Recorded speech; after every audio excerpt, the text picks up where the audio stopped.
US-SA relations very much in sharp focus. It's topical and it starts right now.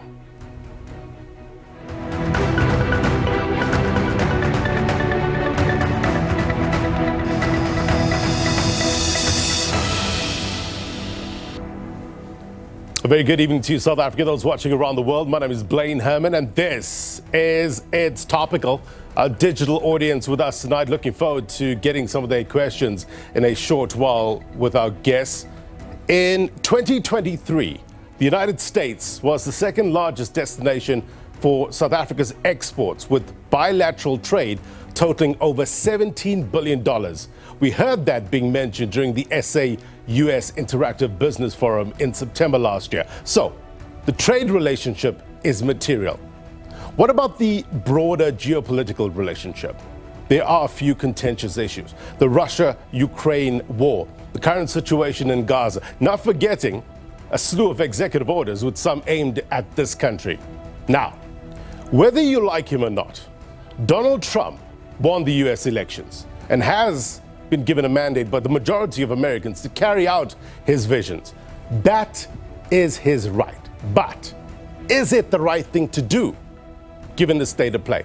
It's debatable, right? So, what does that mean for countries who do business with the United States? Is it a case of do or die? Or is there a middle ground that can be found here? Is it a zero-sum game relating to a situation in which whatever is gained by one side is lost by the other? Or is there a plausible scenario where the total gains and losses are not necessarily equal to zero? In other words, win-win or thereabouts.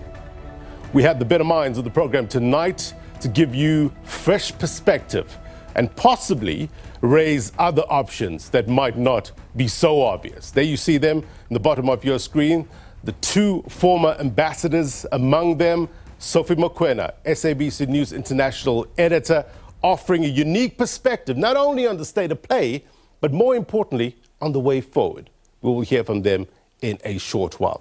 Sentiments expressed by the president of this country, suggesting South Africa remains committed to finding diplomatic solutions to any misunderstanding or dispute. So, the question becomes, who is the right person for the job? Who should South Africa's next point person be in the United States? It leads us to the question of the week. We ask you, what attributes should South Africa's next ambassador to the United States possess to effectively represent this country, South Africa, their interests? Let us know at SABC News_TV. Perspective coming up.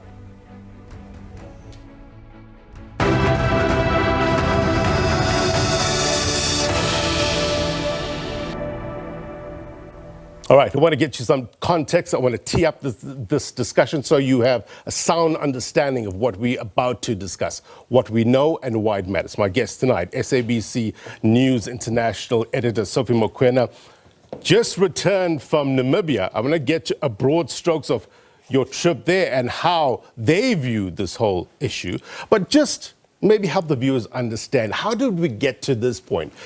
We're going to put up a graphic with regards to the past presidents, the interactions between the United States and South Africa.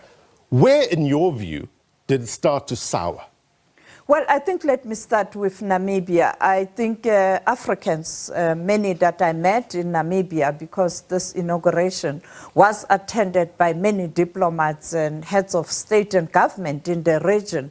Yeah. My understanding and my interaction with Africans on the continent, some of them, they do send me messages. It looks like South Africa at this time, they can count on some African countries. They feel very strong that the sovereignty of South Africa must be protected and its policies, because they know they can also find themselves in a similar situation. Yeah. Yeah, that's an important part. How do they view this relationship now? What's their opinion also on the continent? People that you speak to, where did we go wrong here with the relationship with South Africa and the United States? Well, I think it has got to do with the war in the Middle East, right, more than anything. Yes, the issue of the minorities in South Africa that's being used as perhaps a reason. No, that's not the main reason.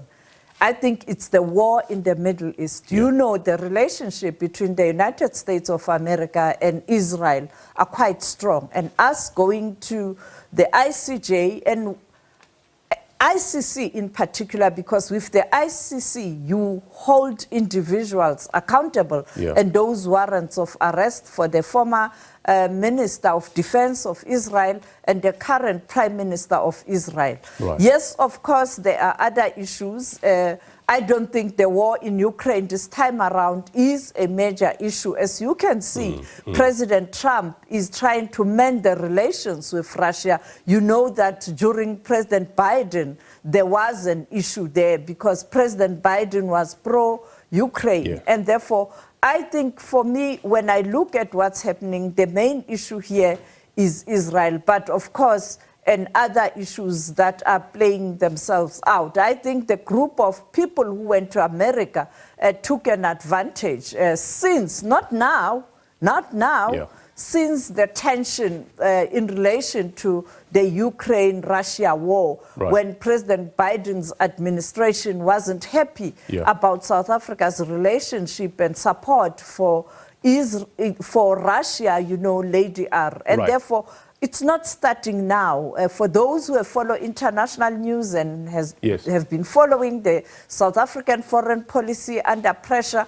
you would understand that, yes, it has reached a boiling point because you have a different leader who is not diplomatic. So currently on your screen, you did see some of the contentious issues that the new or the next ambassador to the United States is likely to deal with. These are some of the issues. But before we get to this, who is next is the big question. You heard some names being floated around. You heard that Helen Zille being mentioning Tony Leon. I was reading a newspaper article about Lindiwe Sisulu's name also being mentioned. We don't know at this stage. The president says, well, we heard from Vincent Magwenya that he's going to take his time. He's going to consider the options. What are commentators again saying? Should the president fill that void ASAP, or does he have time now to consider? I think the president must take his time because you want to get it right. Secondly, you don't have a full complement of the U.S. administration. When you go there, you must know exactly who you are going to interact with, for starter as an ambassador, because you can't expect the Secretary of State to have a meeting with the ambassador when you arrive, because your level is not the same as Minister of International Relations, Ronald Lamola. His counterpart is the Secretary of State. Therefore, you have to look at how government is constituted and different people and officials. Who are your counterparts? Where do you start? So I think he has to take his time, but I think he has to move with speed, identifying a person who will fit the stature of the current problem in terms of who you have at the White House, a transactional president, and therefore you must be a shrewd business person who can negotiate, but secondly, you must have political gravitas. And you know that with the dynamics in the country, that has to be taken into consideration. Up on your screen, we have some of the past SA ambassadors to the United States. Let's flip it on its head for a bit. The fact that who's coming to South Africa. The point being made that Ebrahim Rasool was considered a persona non grata. How does that form part of the calculus as to who is sent to South Africa? Well, I think I've seen reports around the so-called a person who can be a candidate, a prospective candidate. If America was able to declare South Africa's ambassador to Washington a persona non grata because he has attacked the head of state of the U.S. according to them, and something that's not been done by diplomats, you can send hard-hitting reports back home, you know, without hiding anything, your analysis, those telegraphs, but you can't do it in public. Now, the person whose name is doing the rounds has been doing just that. So the question is, will South Africa accept an individual who has taken a hostile posture against South Africa? I think South Africa is going to raise that. If that person's name is being put on the table, South Africa is going to say, you removed or you expelled our ambassador because you were not happy about what he said about the administration. This person, this is what he has been saying about the administration in South Africa. You know, archives are very dangerous. Sound bites are there. Yeah, it's an interesting time to be alive. This news cycle moves so quickly. We'll see whether President Donald Trump looks at the footage coming from South Africa, the reception that Ebrahim Rasool has given. I wonder how the Trump administration will interpret it. We'll watch this space. Thank you very much indeed for your time. SABC News International Editor Sophie Mokoena. Context, always important. We will discuss further in a short while. Expelled SA Ambassador to the United States, Ebrahim Rasool. You saw the visuals earlier on. He received a warm welcome in Cape Town earlier today. Prior to today, the presidency called for some kind of restraint, right?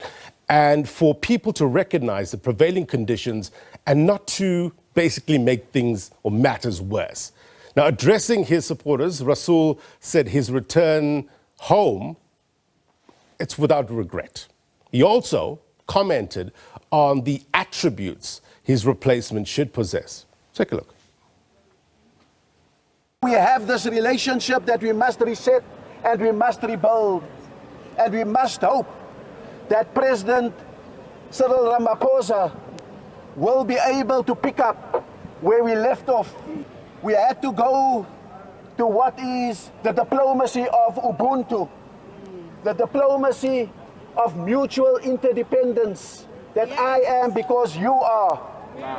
The diplomacy of Ubuntu is not the art of lying for your country.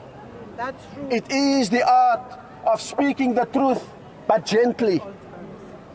The diplomacy of Ubuntu is not flattering your host, and the diplomacy of Ubuntu is not denying what is wrong.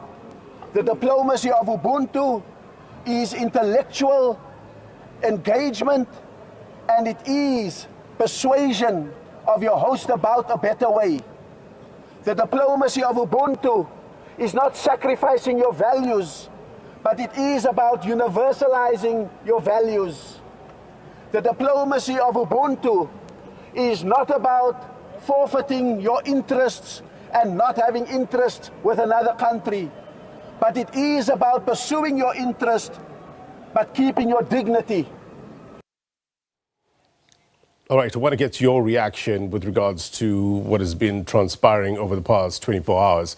Let's hear some of your tweets with regards to what you witnessed. Let's take Oscar. Oscar saying, welcome back, Ambassador Ebrahim Rasool. Indeed, the spirit of Ubuntu is our pillar of strength, and we will continue to uphold it even in the midst of adversity. Justice, equality, and truth will continue to prevail, says Oscar. Let's see, we have a flurry of tweets coming through. We'll play a few for you in a short while. Nasima, this is how we welcome a hero. Welcome home, Ebrahim Rasool. Thank you for your excellent service to South Africa in the short stint in US. Remember, this is the second stint. We didn't fight apartheid just to bow down to white racist supremacists. Well done, says Nasima. The next post on X, Sunil. Sunil says, was this a diplomatic breakdown, a policy violation, or something deeper? And how will this impact US-South Africa relations going forward? We're going to put that to our guests in a short while. One more before we take a quick break. Let's put it up. ARH crazy that this person was supposed to be a diplomat. What he and all these people cheering him somehow fail to comprehend is that the United States has the ability to contribute significantly to our direct foreign investments and lead to a decrease in unemployment. His actions have therefore led us into further unemployment, possibly losing or existing developments, and hurt us. But be sure, let's celebrate him. Well, that's what ARH has to say. We will put some of your comments to our guests in a short while. We have two former ambassadors' unique perspective. Is traditional diplomacy or conventional diplomacy, the way we know it, out the window? Do we need to start re-looking at the playbook here? More next.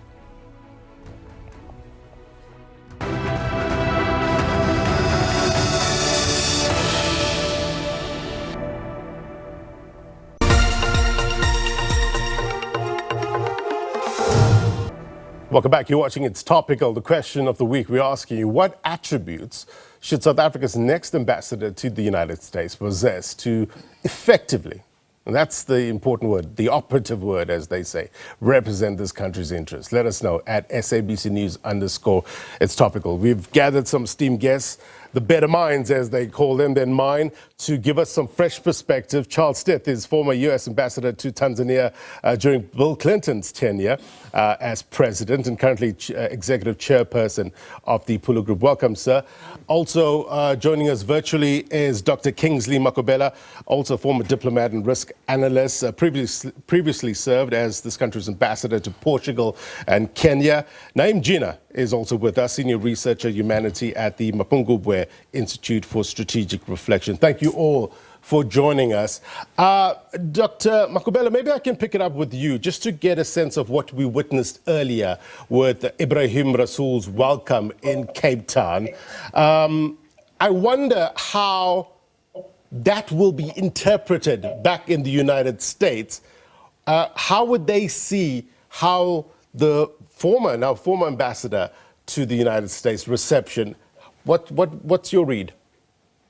Ben, good evening, and thank you very much for the invitations. You know, if you would indulge me, there are two fundamental issues when discussing this matter. There's the question of the U.S. policy, and there's the question of the ambassador's behavior. So the two must be totally separated. So there's a tendency to conflate the two. Ambassador's behavior is totally regulated in terms of the Vienna Convention on Diplomatic Relations. It spells out all these issues.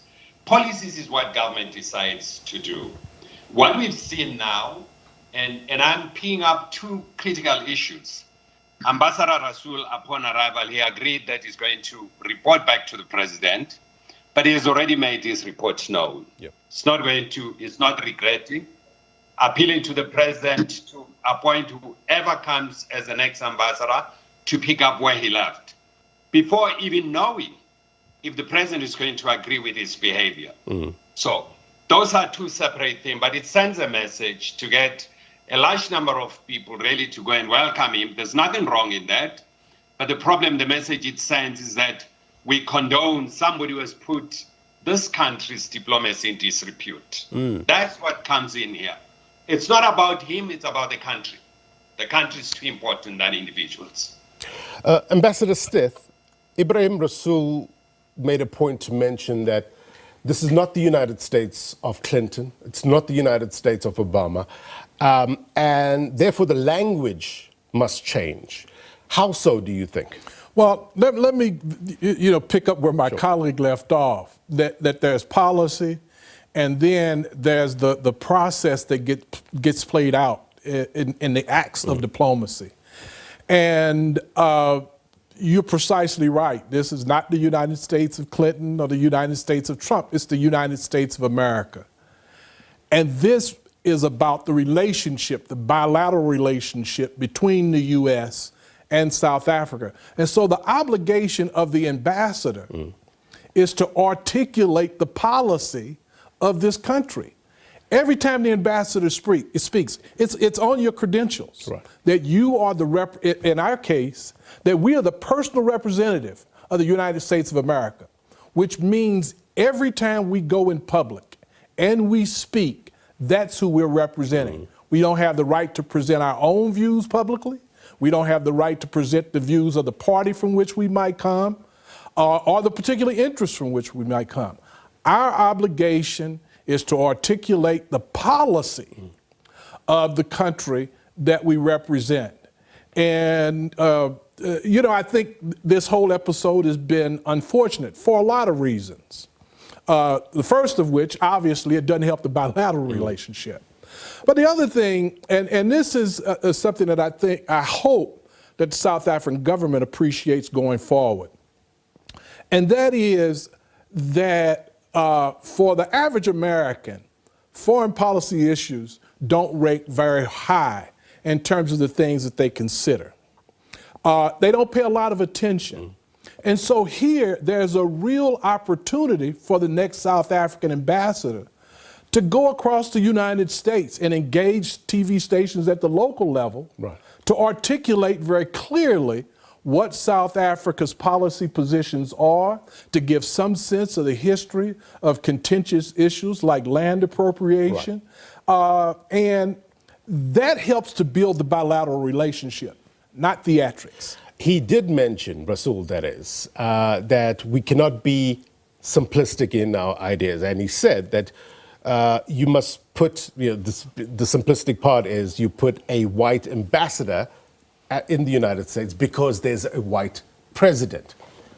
Do you think Cyril Ramaphosa should consider race as a factor when choosing the next ambassador? I think the key thing that he needs to consider is, first of all, getting somebody who understands the job. And two, to get somebody who is able to clearly articulate the issues, the strategic issues, the economic issues, the geopolitical interest that are served when the U.S. and South Africa has a good relationship. The other thing, he needs to have somebody who's not afraid to travel. They need to get outside of Washington. The United States is a big country, and all too often ambassadors get locked within the Beltway, and there's a much broader audience with which to communicate. They need to get to New York, deal with the local press. They need to get to Chicago, deal with the local press. They need to get to Miami, deal with the local press. They need to get to Los Angeles and deal with the local press. There's a lot about this relationship that Americans don't understand. And, so being seen and heard is key. Being seen and heard is key. And not in the sense of the show and theatrics, but to substantively create an environment whereby people can make decisions about the kind of policies we should have towards South Africa.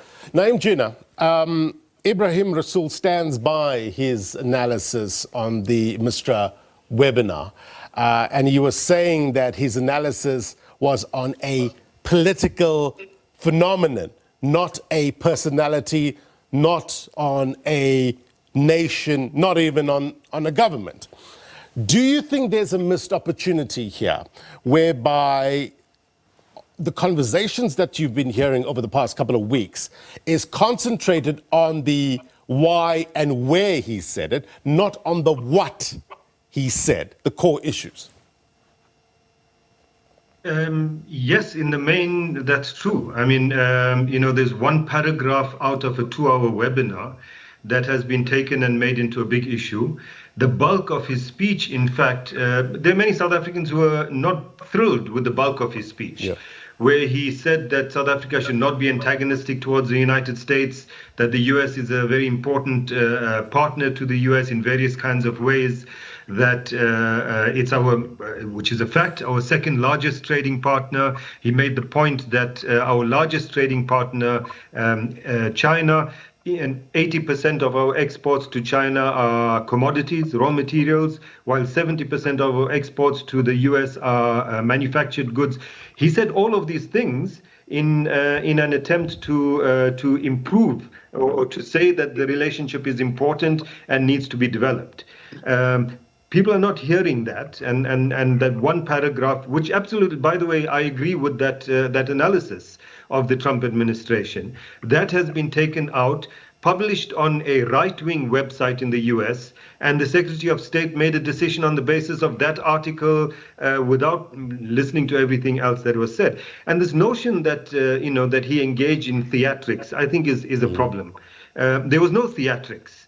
There were questions he was asked. It was a sober academic seminar, and he gave an analysis Why is that regarded as theatrics? And the notion that, you know, we must send someone. Now, I'm not saying I'm a big fan of Ebrahim Rasool or whatever. I'm just putting this in context to suggest that, well, when we send someone new, we must make sure it's someone who knows the job. Ebrahim Rasool was ambassador in the US for 4 years. Already. I think he knows the job. He's traveled the whole country. He's engaged with all kinds of think tanks and media, etc., while he was there. So he's not someone who's green. The fact that you say something that is critical of the United States and you know, all diplomatic protocol, not the Vienna Convention, because according to the Vienna Convention, the US has the right to declare any diplomat persona non grata. Right. But diplomatic protocol and norms, that's not how things happen. So I think that and finally, let me just say, Blaine, that no matter who South Africa sends, white, black, green, man, woman, gay, straight, whatever the case is, that you send there, the United States Trump administration has developed a particular attitude towards South Africa, and that's not going to change in the next 4 years. The executive order against South Africa that Trump issued was before Ebrahim Rasool made his speech. The decision of Marco Rubio not to attend the foreign ministers meeting of the G20 was before Ebrahim Rasool's speech. Right. Trump's statement that he's not going to participate in the G20 summit, whether that happens or not, was before Ebrahim Rasool's speech. So they've taken a particular position, and as Ebrahim Rasool said, that position is one of protecting the white interests all over the world, including in South Africa. That's what the executive order was about, protecting white interests in South Africa. Now, Right. you know, who should we send, etc.? I don't know whether it's going to make much of a difference. Then the question becomes, Dr. Makhubela, is what is the most effective diplomatic way to correct, one, misunderstandings, and two, any sort of distortions or disputes? And bearing in mind that effective and diplomatic might be two separate routes, not necessarily coming from one stream. You know, Blaine, what I really keep on saying is that the utterances of Ambassador Rasool, you can go to the media and look at my comments earlier on. He once said Trump acted with speed, gusto, and viciousness in dismantling USAID. He then makes reference to the challenge with Mexico and Canada. Now, if you understand what viciousness means, it's very serious to communicate such way. Even before, and I said what Ambassador is saying is not palatable with diplomatic practice. For him now to come and describe Trump as a supremacist, it was really unfortunate. He didn't stay within his lane. All the other reasons that people are talking about, that maybe the underlying causes of his expulsion, may be true. But what he went out of his normal lane was a serious challenge. And any diplomat shouldn't do that, because the diplomatic statecraft, it's a total different terrain. You got to understand the available resources that you have to persuade and really try to articulate your policies. If Rasool was kicked out of the United States for articulating South African policy position, I will have a very serious problem, because that's the end of the relationship between the two, diplomatic relationship between the two countries. If you look at Article 9 of the Vienna Convention, it makes it quite clear, and that's why they revoke, is the behavior of an individual. And that Article 9, it's meant to protect the abuse of diplomatic immunities for people to do as they wish. So their ambassador erred in using those words, not the content of policy. Policy you can debate with anyone. He has the right to go to Americans and tell them you're absolutely wrong in this. And as he said, but respectfully do that. Is, Ambassador Stilth, the Trump administration playing by the same playbook, so to speak, the traditional, conventional diplomacy playbook? And if they are not, we see how things are being explained through social media, etc. If they're not, then doesn't it need a rethink in terms of how we engage? Well, this is the big issue. do you want to advance your position or do you want to play his game? And if you play his game, you're going to lose because it is non-conventional and it is distractive and it gets people vested in their emotions and they minimize their positions and their interest. The Trump administration is going to last 4 years at most. We have a by-election in the United States in 2 years. And there are some who project that in 2 years the Republicans will lose both the House and the Senate. The U.S.-South Africa bilateral relationship existed before Donald Trump, and it will exist after Donald Trump.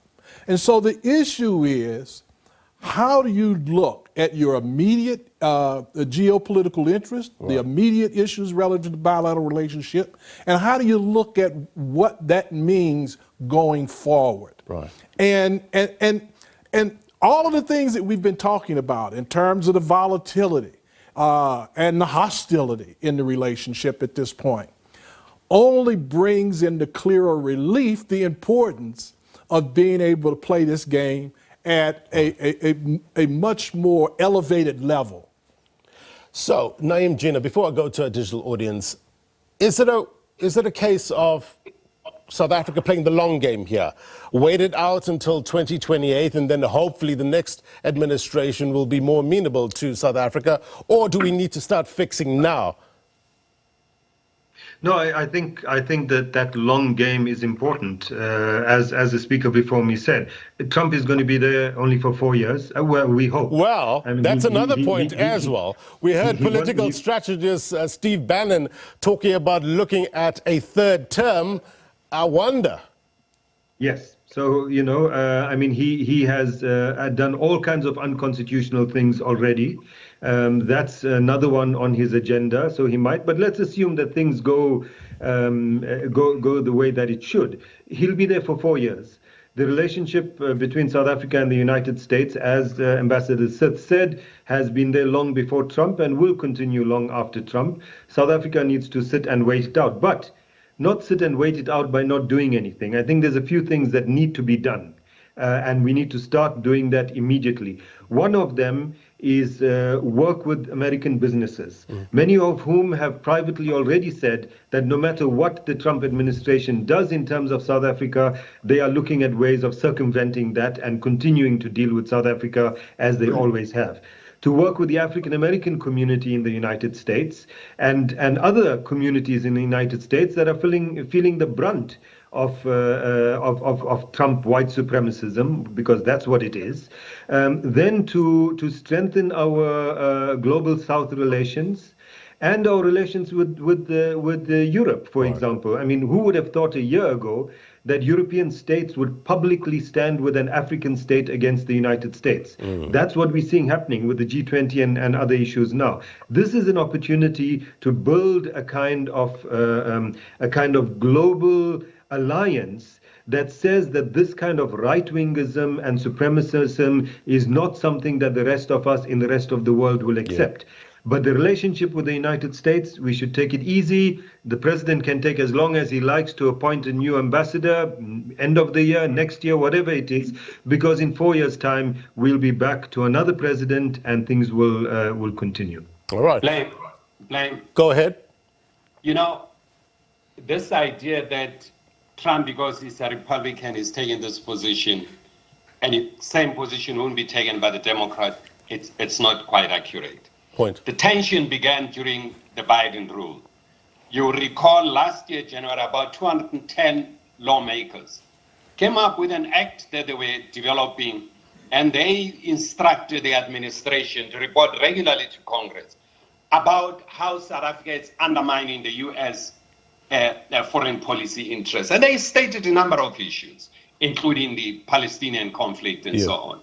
So they came up with that, and there's been pressure from the Biden administration. Secretary Blinken was here. He unveiled a document that really its intention is the them and us. For South Africa to move away from a relationship with China, with Russia. If they don't do that, there will be consequences. And Secretary Yellen came here a few weeks later. Yes. And he said quite openly that there will be consequences if South Africa does not implement the sanctions they've imposed on Russia. And those sanctions are not mandatory sanctions because they are not international law. They are not passed by the Security Council, are very selective sanctions. So the tension began there. Yeah. And unfortunately, there's been a move to the right, not only in the United States, around the world. The shift to the right is phenomenal. And somebody said, of course, the left has left us. There's no counterbalance. I'm not sure even during the midterm election, if you see how the Democrats are quiet, right, they will come up with any strategy to counter Trump on domestic issues. I don't think that would happen. There's no leader who is emerging. Instead, within the Democrats, there's a serious disarray. Right. But there's a challenge playing that we have to look at between the Americans and the Europeans. They have their own tensions. And I've always said we've got to be very careful because of this tension. We don't take the European side against the American or take the Americans against the Europeans. Right. We need to maintain our own neutrality and engage with them on the basis of the interest that they add, on the basis of shared interests and values that we have with them, without taking any sides. Right. And that's an important point, Ambassador Stilth. Whether the Democrats will win or not is another question. Some are suggesting that it needs a movement candidate like an Obama. Bear in mind, Trump is also a movement candidate to win this or turn things around. But still, it doesn't mean that things will get easier for South Africa if they win. Well, the short answer or the short response is it doesn't. But everybody needs to put on their long pants. Yeah. South Africa has its interests. The United States has its interests, as does Europe. We talked about the G20 and the South. So everybody, one of the points I used to make continuously when I was in Tanzania is that it's not enough to come to the table with the appetite. You need to come to the table with a menu. Yeah. You have to have a clear idea of what your interests are, and that's how the negotiation starts. Yeah. And I think there's a very critical role for South Africa to play, not only in terms of articulating its interests, but as a standard bearer for the global South, as a standard bearer for Africa. Yeah. And so I would hope that President Ramaphosa appoints somebody to fill this position sooner rather than later, because absent South Africa's voice, we have a very important element missing from the discussion. Right. I know, speaking about appetite, I know our digital audience is hungry to jump in. Kustas, tell us what's on your mind, sir. Yeah, thank you very much, Blaine. I must acknowledge as well that there was something that Jeenah said just now, is that the posture of the Americans were already on the back foot anyway. So regardless of who we put there, nothing is going to change. But there's something that Ambassador Charles just mentioned now. Why are we not impacting local radio stations in America today? What is brand South Africa doing to make sure that we've got presence in America? Because remember, American businesses is not at war with South African businesses. The South African people are not at war with American people. Right. What we see here is just African National Congress versus the Republicans. This is their politics here. So why is brand SA not in local radio stations in US right now? Why are we not writing articles to New York Times to explain ourselves? That's what you do. Because China did the same thing, I think, with the Wuhan virus some time ago. It stopped being called the China virus all completely. I'm suggesting then that we must go into America and literally a roadshow.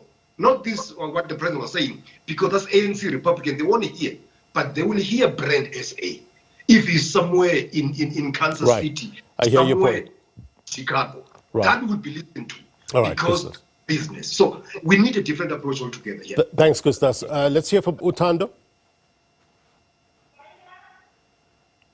Utando, if you can unmute. All right, it seems that we're having an issue with Utando. Michelle, let's hear from you.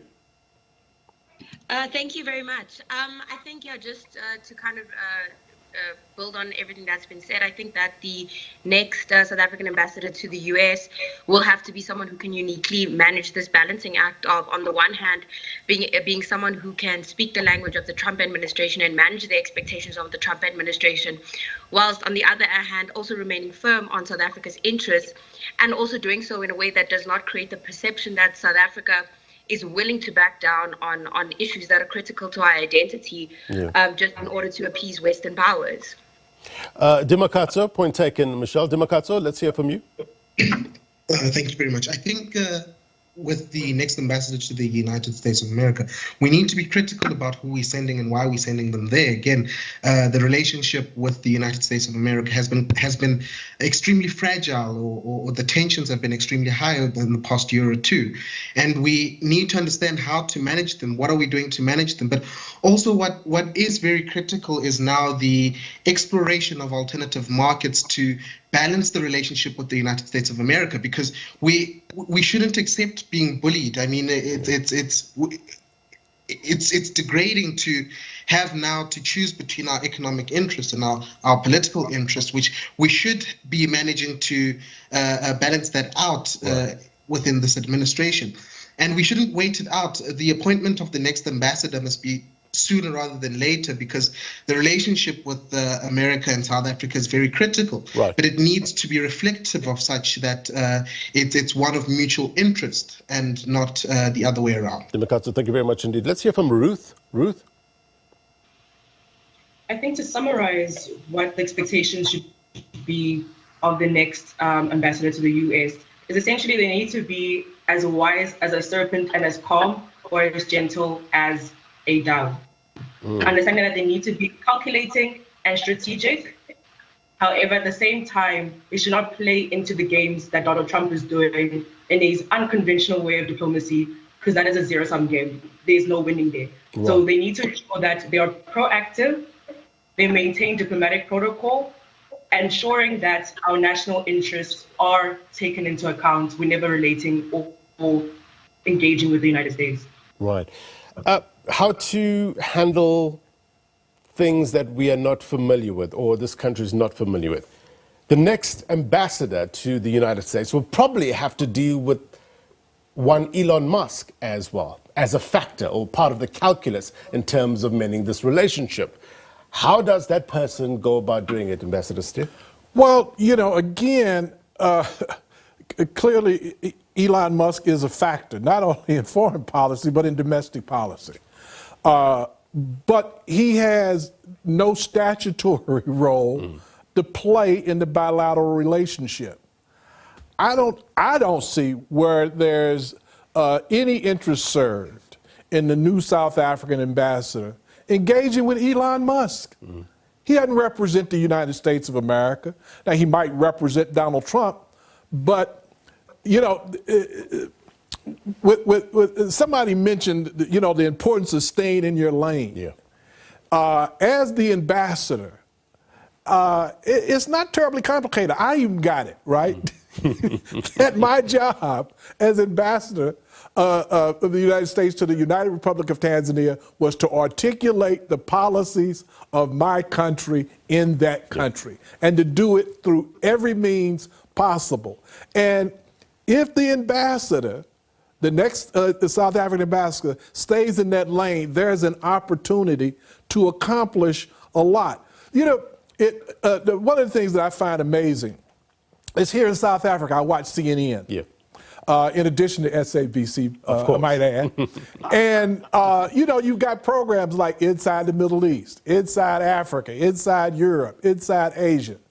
Americans see none of that. And any ambassador who has served in the United States previously, and any ambassador that serves in the United States for more than a nanosecond would appreciate the fact that as it relates to foreign policy issues, most Americans have no context because there is no content. That's a huge opportunity to fill that vacuum. Right. And it talks to what President Trump said about Lesotho in his recent comments. Dr. Makhubela, on the On Musk factor, agree, disagree? You know, Blaine, it would be a huge problem for any ambassador to go and focus on an individual in the administration. However important that individual may be, is to basically look into the policies of the administration and pay attention to issues that are there. But you know, Blaine, what worries me in the country now, the discussions are based on a very narrow perspective of what the Americans can offer to South Africa, the economic interaction. And I guess it's because of the lobby of business. Yeah. There are cultural issues, there are research issues. I mean, I was listening to the chief executive of the South African Medical Research Council speaking about the research programs that are underway. So there are other related issues that are bigger than this. And of course, the global international peace and security, whose benefits actually are better economic interaction around the country. I don't think we should focus on looking into a very narrow part of diplomatic function, which is business, commercial interests of the country. There are greater things around us. Now, Jeenah, speaking about economics, in my other hat, I'm an executive producer of an economics show, and I've learned very fast that markets don't like uncertainty. And some would say that Donald Trump defines uncertainty. Case in point is all these tariffs, who gets what, etc. How does a country handle that? How does which country, the United States or us? No, how do we, for example, how does South Africa handle that? It's a difficult one when things are as unpredictable. But I think that we just have to accept that that's how it's going to be with the United States in the next 4 years, and we should start developing ways in which to mitigate that, to be able to cushion that kind of unpredictability, whether it's economically or otherwise. I mean, I agree with everything Dr. Makhubela said, but just to say that, you know, if we're talking about cultural and academic research exchange, all of those things are being dismantled by the Trump administration in the US. I mean, research funding is disappearing, which is also affecting South Africa, of course. I can imagine that for researchers, scientists in the US, collaboration with countries in Africa is one of the low things on their priority list, because right now they have to just manage to survive with their own, you know, try to get their own research funding. So all of these things, I mean, they have to deal with, we have to deal with as well. But as I said earlier, one of the things is that we need to have relations in a way that bypasses the problems with a 4-year administration and the challenges. So with the private sector, with these cultural and scientific organizations, etc., the person-to-person or institution-to-institution relations should be there and should persist even through this very difficult period, especially for them, and beyond that. Right. So the solution is not to try and pander to someone like Elon Musk or Trump for that matter, but it is to look at where the relationships really are substantive and build on that. Let's go back to our digital audience. Musa, let's talk to you, then Lungile. Musa first.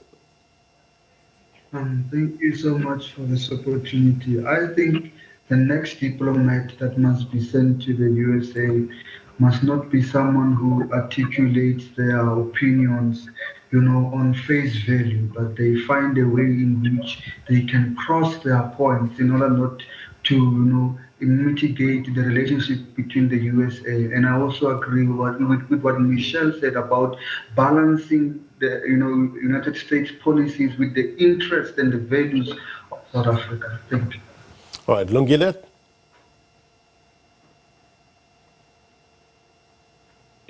Evening, Herman. We must also take into account that the mutual consent from South Africa and USA is still valid in terms of Article 2 of the Vienna Convention. So is the issue which also need the President, because now we have a prerogative powers in order to make a consultation with the therefore, in order for us to find a suitable ambassador. Okay. We're really battling, Lungile, sorry, I have to cut you there. We're really battling so that they can advance with your sound. All right, thanks, Lungile. Hopefully you can clean it up. Utanda, let me try you one more time. Utanda, if you can hear us, let's unmute and give us your take, Utanda. Thank you for the opportunity, Blaine, and good evening, everyone. At the end of the day, as an ambassador, you're still a guest in someone else's house. You can think of what you want and ensure that when asked for your opinion about your host, you state it as tactfully as possible, especially when the country represents still needs the relationship. South Africa shouldn't bow down to the US, but it's also high time we stand on our feet with the support of our African neighbors, remembering that diplomacy overall is about ensuring we don't burn bridges. It was poor luck that Trump has already had an aversion to South Africa for a bit now due to the land expropriation law. So anything we do or say, he'd be extra sensitive about it. Ramaphosa's mission of getting to a decent standing is a fair one, but the conditions of the SA-US friendship definitely needs a revision. Therefore, Ramaphosa not panicking about being desperate to fill the South African ambassador to the US role is the best course of action. And we can only hope that the government's choice will be a smart one that grows South Africa's interests.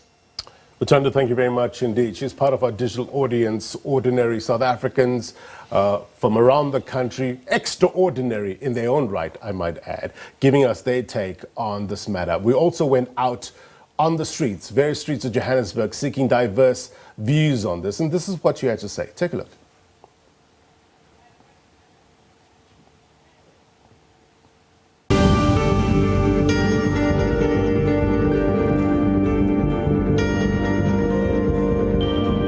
I think the next ambassador of South Africa to the US must possess a skill or rather a view that represents the aspirations of the country. So somebody that understands, you know, the conversations, the way things are moving, that would be important. Well, firstly, they need to work on more business relations in terms of all countries working together. He must definitely bring something new to the table which can qualify to change its economy and society, and must definitely be there for the people, as long as all the countries benefit and the economic system can operate smoothly. Well, I think we've got a lot of work to do in repairing relations with the US. I think the US is one of the world's top superpowers and we should really put a lot more focus on aligning with them. I think they're a major economic powerhouse. They were providing us aid, millions of dollars of aid every year. I feel like we should be trying our utmost to repair the relationship with the US. We all know that our relation with the US is very important towards the growth of our nation. So we need to have someone who's very diplomatic. The political situation is so tense and febrile at the moment. Everybody is entrenched in their certain position. So I think someone who can see both sides of the argument and is willing to engage rationally, I think that's important also. I wish the next coming ambassador all the best of luck, and please guys, work together. All right, we appreciate your thoughts. It's about that time. Let's get some final thoughts. Ambassador Stilth, the absence of an ambassador in the United States doesn't necessarily mean an absence of engagement with the administration. What do you think needs to happen now in the next few weeks while we get that ambassador from South Africa to the US to lower the temperature? Well, you know, I think that the President Ramaphosa has been saying a lot of the right things to lower the temperature.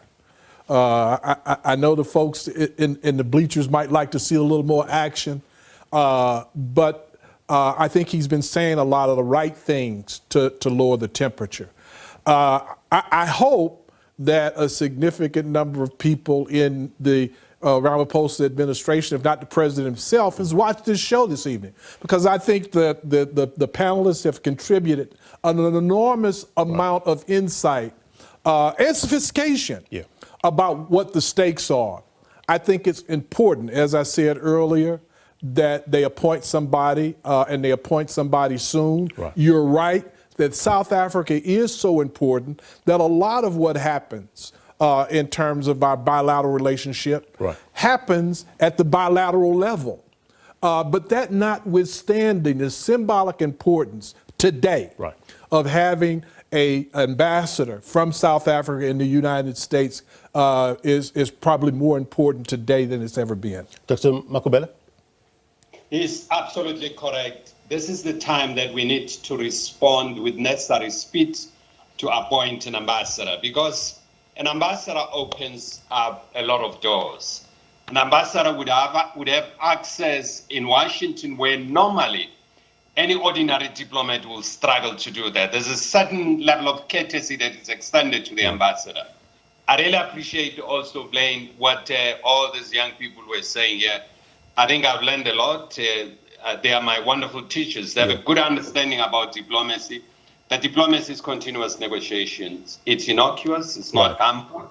So they were quite correct. I really appreciated learning from them too. Doc, thank you very much indeed. I apologize to Naim Jeenah. I've been told to wrap up. We're going to be kicked out very soon. But thank you very much indeed for your time. Value added. Charles Stilth, thank you so much indeed. Dr. Kingsley Makhubela, digital audience, appreciate your time. All right, before we go, here's my take. Look, a few questions you're bound to ask yourself, right, from the get-go.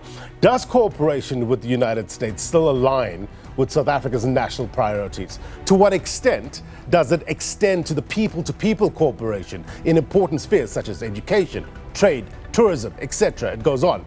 If the answer to these questions is yes and a lot, respectively, then this country needs to actively find ways of ironing out any misunderstandings or distortions. President Cyril Ramaphosa is concerned about the current state of relations with the United States. We heard as much recently from the spokesperson, Vincent Magwenya. We're told the president is leading this intensification of engagements with the various levels of the Trump administration.